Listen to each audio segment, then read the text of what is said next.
I've got Jupiter at night. Presented live on the internet. I've got Jupiter at night. Before a live audience, presented live. Presented live. Jupiter at night.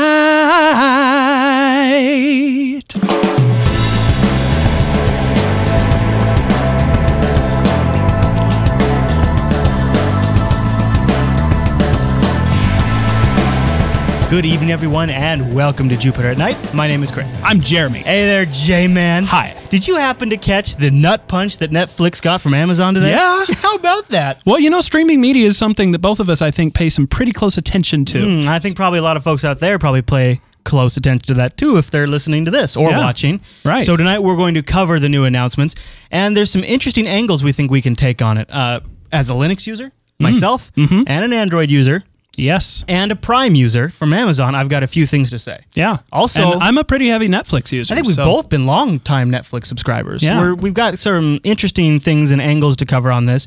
We think at this time is maybe not in the UK yet, the Amazon service, but we're pretty sure it's coming to their UK side. Yeah. Yeah. Now, why don't we recap what we got today? So this Actually, you know what? Before we get into that, we actually have some announcements of our own, remember? Good call. Boy, I mean, we're talking about streaming media, dude. Perfect segue. Yeah, we are, and I can't believe I almost forgot about these. So first thing we have is two new URLs for you.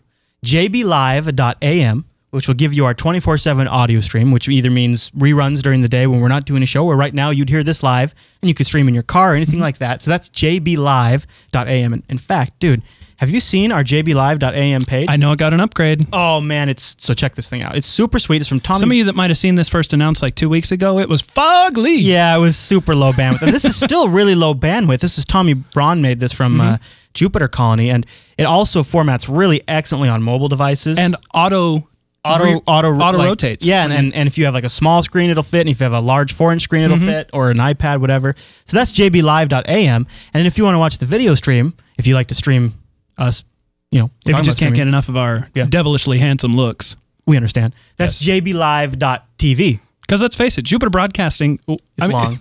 Well, we misspell it sometimes. I'm sitting here typing it on my phone. I'm like, okay, got to get a shorter domain name. Right. So jblive.am is audio and jblive.tv is video. I like how that works. Seemed easy. I like it too. All right, so let's talk about what Amazon announced today. Let's do it. It might not be as fancy as jblive.am or .tv. No, but we got to hand it to them. Yeah.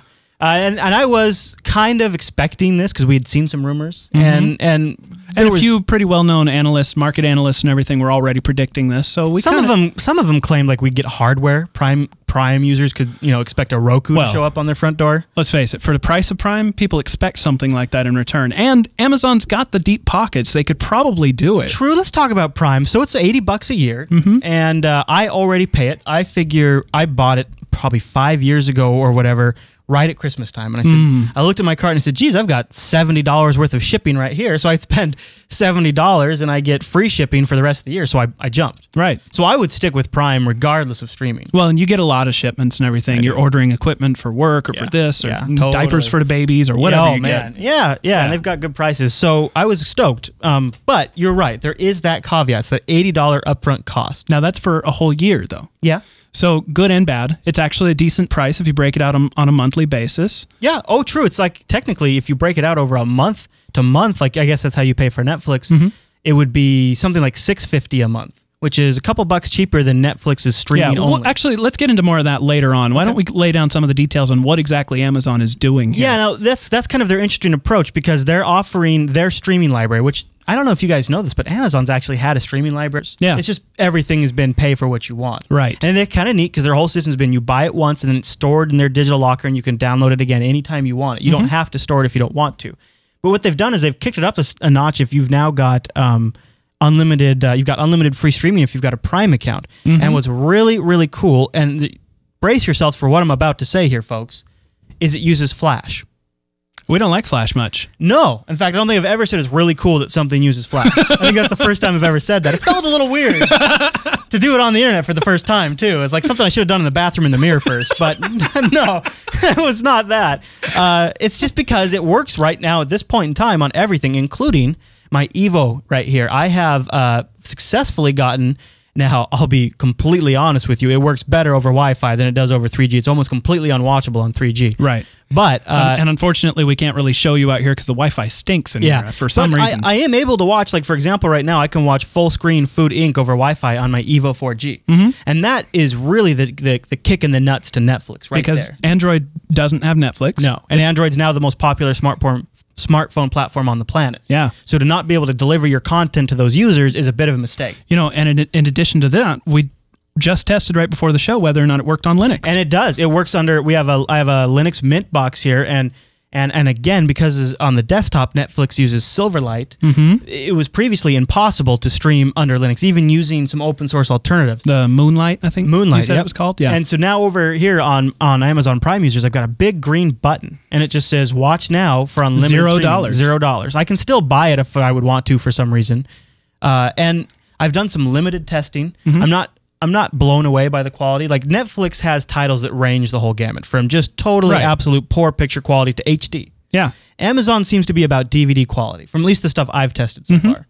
Give or take. But you know, DVD quality is really completely watchable, especially if you're the type of person that streams Dude, it's media. free. It's free too. Yeah. Oh yeah. If you're used to YouTube's, level quality and stuff like that, it's no problem. Or some of the other like questionable sites that may be out there that offer movie streaming. Now, Amazon's got a couple of, rather elephant-sized disadvantages. Yes. That are just sitting right here in the room right now. I think one of the biggest ones that most people will know just right off the bat is library size. 5,000 titles versus Netflix is somewhere around... Somewhere between, I can't find an accurate up-to-date figure, but somewhere between 12 and 16,000 titles. Just streaming titles. Just the ones that are available for watch instantly. Right. Whereas Amazon got 5,000, only available to Prime users, but they're going to expand it. Yeah. And they've gotten some good content in there, but Netflix didn't want to just sit this one out either. And so Netflix said, well, I think this was a little bit of Netflix's, hey, look, we've got the content, and this was like a sort of an extra reinforcement of that.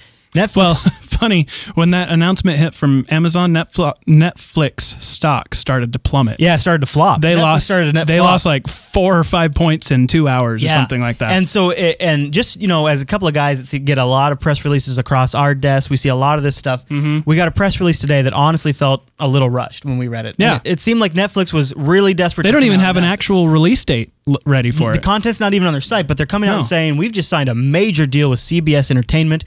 We're going to get things like Star Trek.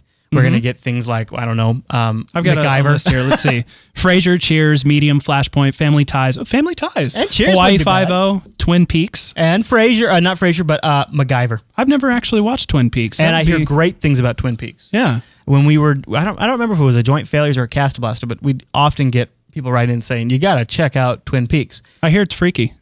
That might be right up my alley. Yeah. So and now it's totally free. What's cool is if they do get the whole, and this is just, we haven't gotten firm details on it, but they're phrasing it in such a way that sounds like Netflix is going to get the whole Star Trek library. It sounds that way. It sounds that way. We don't know for sure yet, but it could mean the animated series for the first time is available for streaming. Yeah. It's also available just recently on CBS.com. Yeah. But pretty cool stuff. And of course, both Amazon and Netflix have a pretty good set-top box presence. I think Netflix has a leg up there. Well, Netflix is available on things like Xbox and PlayStation. Yeah. And Wii. And Wii. Yeah. And Amazon's not. That's a pretty big market. Yeah. Amazon doesn't have any sort of app for those things. Now, Amazon has the set-top things like Roku. And so does Netflix, though. I mean, Amazon's not anywhere that Netflix isn't also. Exactly. So that's a tough sell. Well, except now Linux and Android. Yeah. Big time. That's that could be a definite leg up for them. That's not gonna make a market.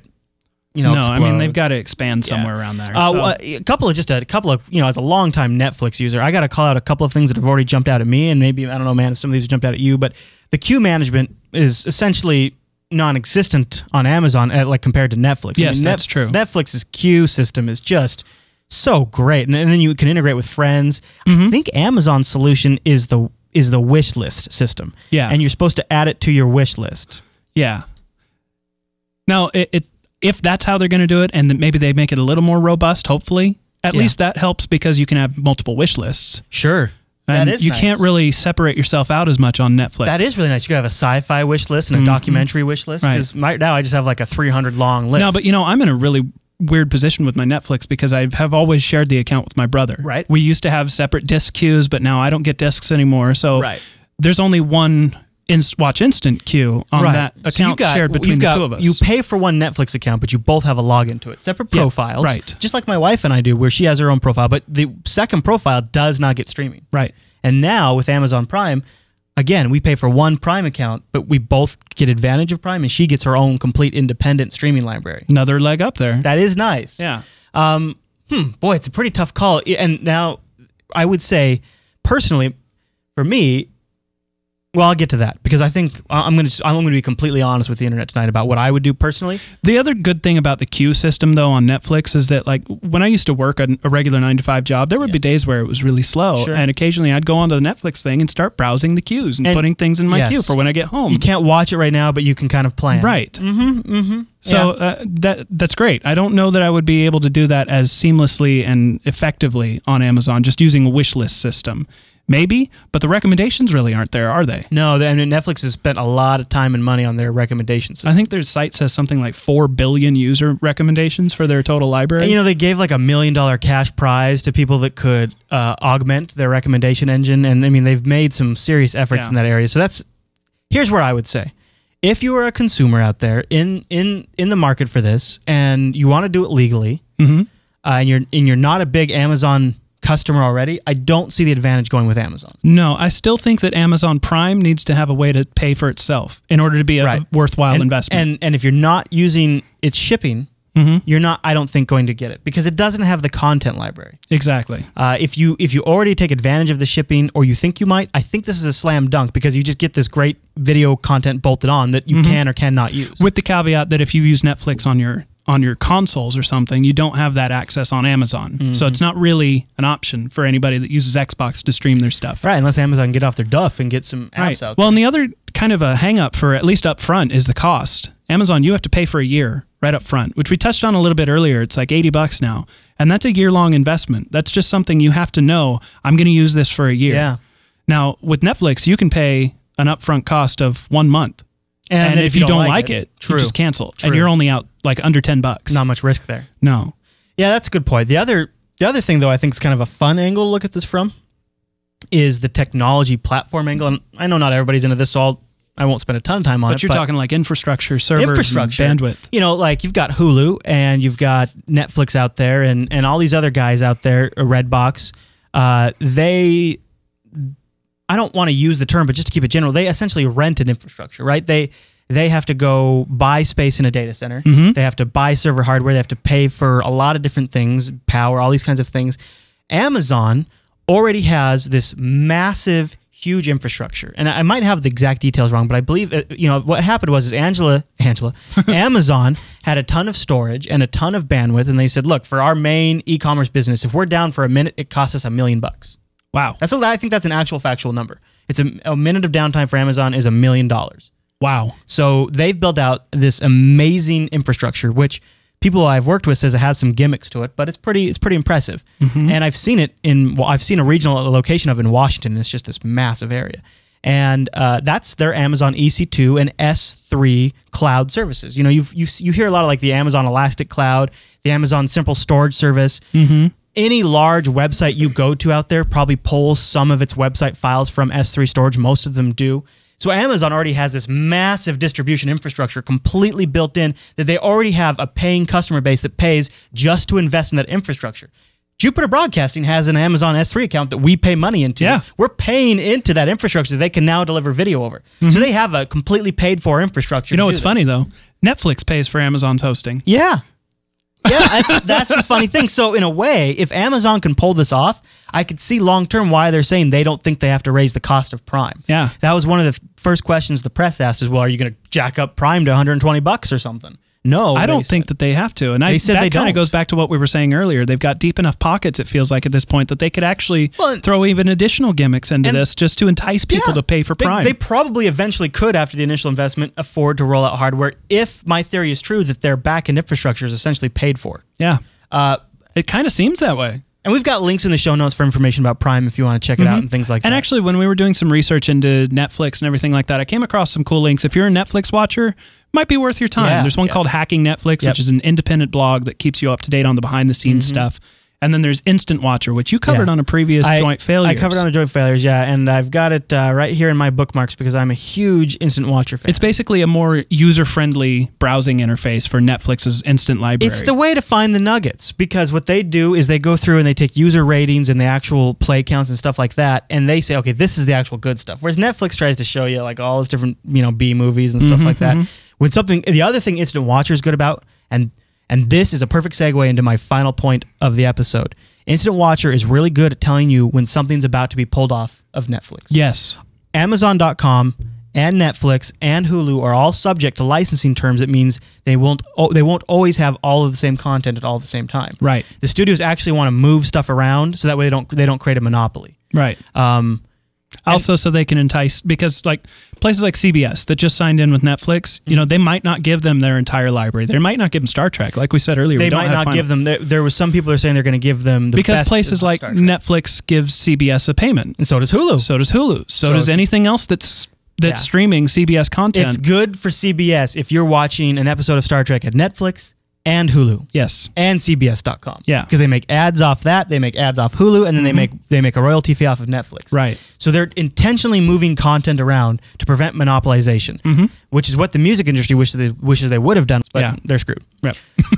As a consumer, though, that pisses me off.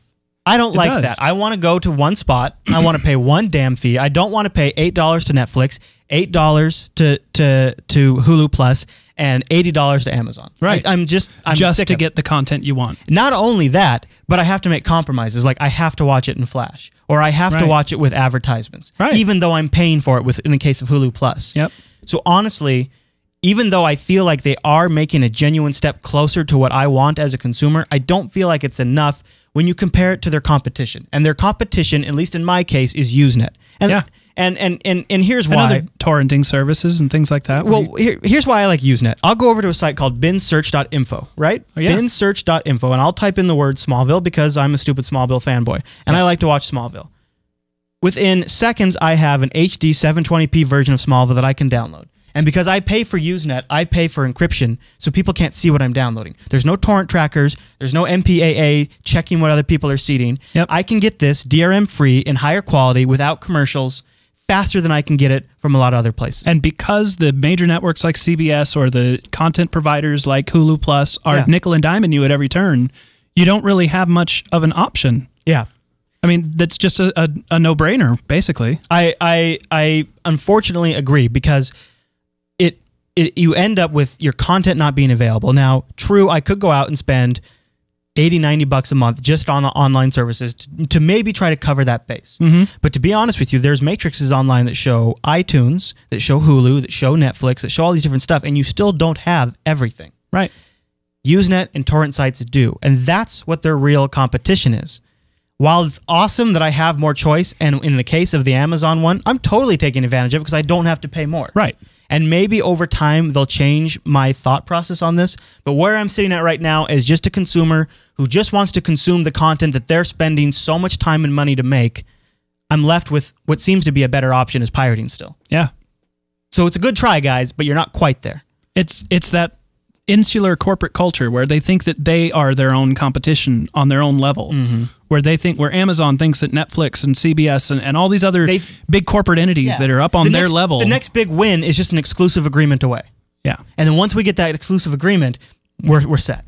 But hey, if we can really stream that to your iPad, we don't have to worry about piracy. An intelligent consumer knows their choices, and this is the competition. And the problem is the consumer isn't getting any dumber. Yeah. Because shows like this and all the other things online that tell people about these other things, and honestly look at these different things without somebody in their back pocket telling them which one to push for, you really get an unbiased comparison, and you can make the decision, and you can look at the facts when it's not colored by the media, and you can say, oh yeah, you know what, pirating is still more fair to me. Right. And this is a very tangential thing, but IV just got shut down today, and they are a Seattle-based TV streaming service where what they were doing was they were paying a copyright fee based on a 1970s law to the Copyright Office to be able to rebroadcast TV, and they were taking over-the-air transmissions and then transmitting them over the internet and saying, hey, look, that's over cables, and they got shut down today. Why? They were still including the ads. Why? They were taking free broadcast television with the ads in it and retransmitting it. So Why they were did just they getting get more shut down? people to see ads because there's this corporate mindset that only Seattle ads should be played in Seattle. And that if somebody in New York watches Seattle ads, God forbid the UK. I mean, oh my God, Jerry. If somebody in the UK saw a Seattle ad, dear God, something awful might happen. So they shut them down. And it is what it is. And they just continue to push us to be criminals when all we want is to just enjoy the content that they make. And sometimes I think they forget the very reason they even make the content. It's so that we can enjoy it. That's my little soapbox. I like your soapbox, dude. Thanks, dude. It was pretty. You know what? It's still a good offering, even all of that said. I don't mean to disparage it too much. I'm going to continue to enjoy it. And I'd love to hear what you guys think and what you use out there. Yeah. If you've come to these same conclusions, or have you found that you've been able to cut the cord? Also, I got to believe, because it's crossed my mind, some of you've got to consider, I'm just going to stick with cable TV. I'm going to put a DVR on there because I don't have to worry about it. I just sit down, turn on the TV, and my DVR's got it all. Yeah. There's got to be some of you out there thinking that. That's my parents. Yeah. Yeah. But maybe as the audience shifts to more online entertainment, maybe that's not happening. So I'd really like to know, you guys. So wherever you're watching this, over on our site or over on YouTube, whatever, over in the colony, leave us a comment and let us know how you are consuming media now, and if any of this stuff that's happened changes any of that for you. I especially would like to hear from some of our overseas folks, because like Netflix isn't available, I think, out of US and Canada. As far as I know. And this Amazon deal is not currently outside of the US, and they don't have Hulu. So what is the situation over in the UK or in France or anything like that? Are they just driven? Are they just piracy? forced to pirate? I don't know. Like, well, to be honest, what do we do here in the US if we want to watch the Doctor Who on time? At least we had in the past. You'd have to pirate it. You cheat, yeah. Yeah. So it might be this, that, only the reverse. I don't know. I don't know. But let us know, because we're a couple of curious dudes. And if you're curious, we do this show live every Tuesday, Wednesday, and Thursday over at jblive.tv. Nice. You got 8 it. p.m. Pacific, but just check jupiterbroadcasting.com/calendar for a time zone converter so you can catch it in your time. And of course, you can always go over to the website and get the RSS feed, get the show automatically in any format you want. Portable, even if you do audio. watch it live, because then you've got it on demand, and that's what we're talking about, right? We probably give out so much useful information you want to watch it a couple of times, I would think. I know you can't keep up. Wow, that's what we're going to end on? An insult? But it's true, people. Come on. No, I'm kidding. We love you guys. And if you are an iTunes user, I don't think I've asked for this. Whoa. But if you're an iTunes user, we would love it if you had time to go over to a Jupiter at Night iTunes store entry and give us a nice solid rating. Oh, yeah. It's a new thing. I mean, the page was set up for this. This show has only been around for 6 months now. Yeah, and the ratings really help. What Apple does is they do some back-end math, and shows that are getting ratings, they'll put up in the search order higher, and they'll also feature more frequently and things like that. So even just, every now and then a couple of ratings here and there really do help us with discovering new audience. And it's a little something you can do to help us out if you're so inclined, and we really do appreciate it. All right, everyone. Well, thanks so much for watching tonight's episode of Jupiter at Night, and we'll see you right back here tomorrow night.